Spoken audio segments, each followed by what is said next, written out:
स्वागत है आप लोग का हमारे YouTube चैनल में। तो आज के इस वीडियो में क्लास 10th का संस्कृत विषय का जो षष्ठ पाठ है यानी कि जो छठा चैप्टर है जिसका नाम है भारतीय संस्कार। भारतीय संस्कार नामक चैप्टर से पूछे जाने वाले जितने most important VVI objective question है उन सभी ऑब्जेक्टिव क्वेश्चन को इस वीडियो में आपको बहुत ही सरल भाषा में बताने वाले हैं। और यहाँ जितना आपको ऑब्जेक्टिव क्वेश्चन का आंसर बताने वाले हैं ये सारे ऑब्जेक्टिव क्वेश्चन आप देख रहे हैं मैट्रिक परीक्षा में पूछे जा चुके हैं। और यदि आपका आने वाला परीक्षा में पूछा जाएगा तो यही सब प्रश्न जो है रिपीट होंगे, दोबारा पूछे जाएंगे। इससे बाहर आपका भारतीय संस्कार नामक चैप्टर से नहीं पूछेगा, इतना आपको गारंटी के साथ कह सकते हैं। बशर्ते आप क्या करें, प्रैक्टिस कर लें इन्हीं क्वेश्चन के आंसर को, तो आपका क्वेश्चन जो है आने वाला परीक्षा में आसानी से बन जाएगा। तो भारतीय संस्कार नामक इस चैप्टर को शुरू करने से पहले आपको सबसे पहले बता दें कि कुल भारतीय संस्कारों की संख्या कितना है, इसमें कौन कौन से संस्कार आते हैं। इससे आपसे आसानी से ऑब्जेक्टिव क्वेश्चन बन जाएगा। तो बात करते हैं भारतीय संस्कार का। तो कुल भारतीय संस्कारों की संख्या पूछा जाता है तो आपको याद रखना है 16। तो भारतीय संस्कारों की कुल संख्या कितना है, 16 है। जिसमें आपका जन्म से पूर्व जो है 3 संस्कार होते हैं, त्रय संस्कार होते हैं। कितने संस्कार होते हैं, त्रय मतलब 3 संस्कार होते हैं। कौन कौन सा होता है, पहला आपका है गर्भाधान, फिर आपका पुंसवन, तीसरा है आपका सीमंतोनयन। तो जन्म से पूर्व जो है कितने संस्कार होते हैं ये पूछा जाता है तो 3 याद रखेंगे। कौन कौन होते हैं, गर्भाधान, पुंसवन, सीमंतोनयन, ये 3 प्रकार के संस्कार होते हैं। फिर आपका शैशव अवस्था में कितने संस्कार होते हैं, यानी कि शैशवा संस्कार जो है इसकी संख्या कुल 6 होती है, 6 होती है। ये आपको याद रखना है। कौन कौन होता है ये भी आपको याद रखना है। तो पहला आपका जात कर्म, दूसरा नामकरण, तीसरा निष्क्रमण, चौथा है अन्नप्राशन, पांचवा है आपका चूड़ाकर्म, छठा है आपका कर्णभेद। तो ये सभी के सभी आप देख रहे हैं शैशवा अवस्था के संस्कार हैं जिसकी संख्या कुल 6 है।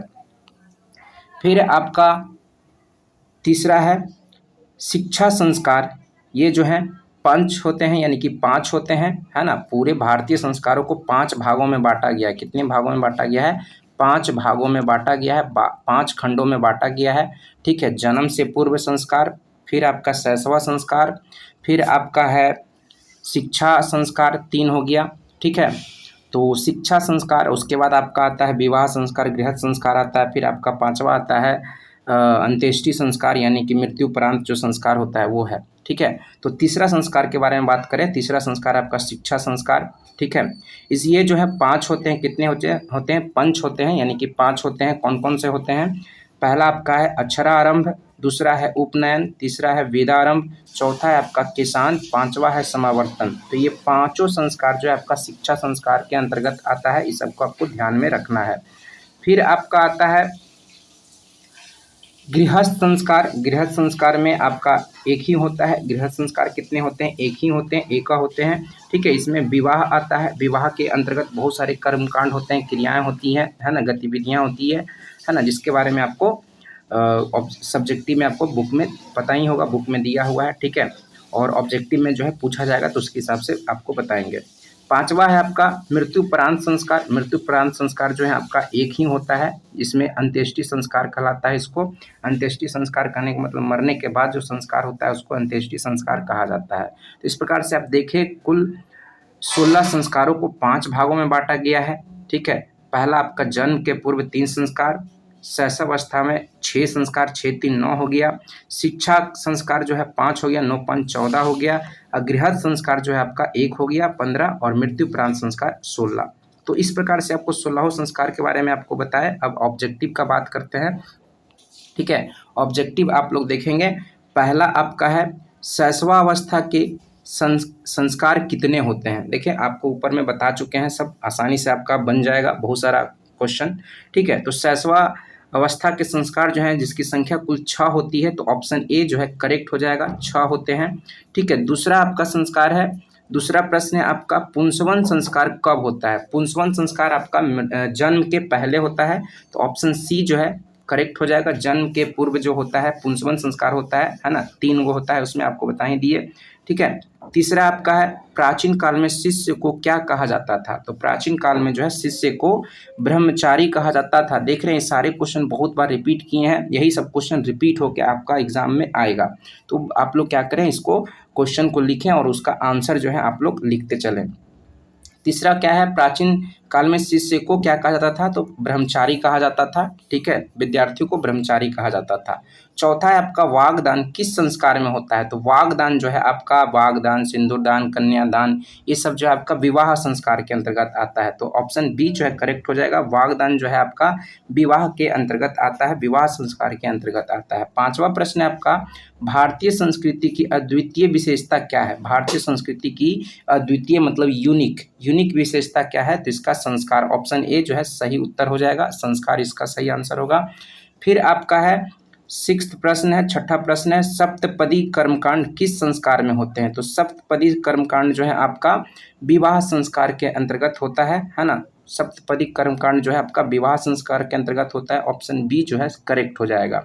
फिर सातवां प्रश्न है भारतीय संस्कृति में कितने संस्कार होते हैं, तो 16 संस्कार होते हैं, आपको बता ही दिए हैं, है ना। 16 संस्कार होते हैं। और इसको यदि संस्कृत में लिख देगा तो आप याद रखेंगे 16 को संस्कृत में कहते हैं षोडशः, कहते हैं क्या कहते हैं, षोडशः जो होता है संस्कृत होता है 16 का।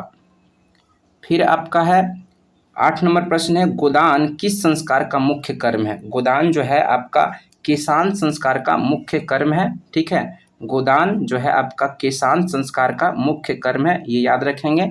फिर आपका नेक्स्ट है 9 नंबर प्रश्न है चरित्र का निर्माण किससे होता है, तो ऑप्शन ए करेक्ट हो जाएगा, संस्कारों से ही जो है चरित्र का निर्माण होता है। देख रहे हैं सारे प्रश्न जो है रिपीट हो रहे हैं, बहुत इंपॉर्टेंट है ये, जितना आपको बता रहे हैं इससे बाहर आपका मैट्रिक की परीक्षा में, आने वाले मैट्रिक की परीक्षा में नहीं पूछा जाएगा। तो 10 नंबर प्रश्न है आपका अंत्येष्टि संस्कार कब होता है, तो ये मृत्यु के बाद होता है ना, मरने के बाद होता है। ऑप्शन ए जो है करेक्ट हो जाएगा। 11 नंबर प्रश्न है पानी ग्रहण किस संस्कार में होता है। पानी ग्रहण जो है आपका विवाह संस्कार में होता है ना। विवाह संस्कार के अंतर्गत जो है पानी ग्रहण नामक प्रक्रिया अपनाया जाता है। तो ऑप्शन सी जो है करेक्ट हो जाएगा 11 का। 12 नंबर प्रश्न है आपका साहित्य ग्रंथों में किसान संस्कार का नामांतर क्या है, यानी कि साहित्यिक ग्रंथों में जो है किसान संस्कार का एक और नाम रखा गया है जिसका नाम है गोदान। ऑप्शन डी जो है सही उत्तर हो जाएगा। गोदान को किसान संस्कार के रूप में भी जाना जाता है, तो ऑप्शन डी जो है सही उत्तर हो जाएगा 12 का। 13 नंबर प्रश्न है अंतिम शिक्षा संस्कार का क्या नाम है। अंतिम शिक्षा संस्कार का क्या नाम है, तो समावर्तन के अंतर्गत जो है आपका शिष्य क्या होता है, पूरी तरह से ज्ञान प्राप्त करके, गुरुकुल से ज्ञान प्राप्त करके अपने घर को आता है, यानी कि शिक्षा की समाप्ति जो होती है वो समावर्तन कहलाता है। फिर आपका है 14 नंबर प्रश्न है विवाह संस्कार के अंतर्गत क्या नहीं आता है। विवाह संस्कार के अंतर्गत क्या नहीं आता है, तो गोदान नहीं आता है। ऑप्शन ए जो है सही उत्तर हो जाएगा। ठीक है, वागदान आता है, सिंदूरदान आता है, कन्यादान आता है, लेकिन आपका गोदान जो है विवाह संस्कार के अंतर्गत नहीं आता है। फिर आपका है नेक्स्ट है 15 नंबर प्रश्न है प्राचीन संस्कृति की पहचान किससे होती है, तो प्राचीन संस्कृति की पहचान संस्कारों से होती है। ऑप्शन बी जो है करेक्ट हो जाएगा। फिर आपका 16 नंबर प्रश्न है सीमंतोन्नयन किस प्रकार का संस्कार है, तो सीमंतोन्नयन जो है आपका जन्म से पूर्व संस्कार का उदाहरण है। सीमंतोन्नयन, पुंसवन हो गया, आपका गर्भाधान हो गया, ये सब जो है आपका जन्म के पूर्व वाले संस्कार हैं। जन्म पूर्व संस्कार 3 होते हैं, तो ये जन्म पूर्व में आ जाएगा। ऑप्शन ए जो करेक्ट हो जाएगा।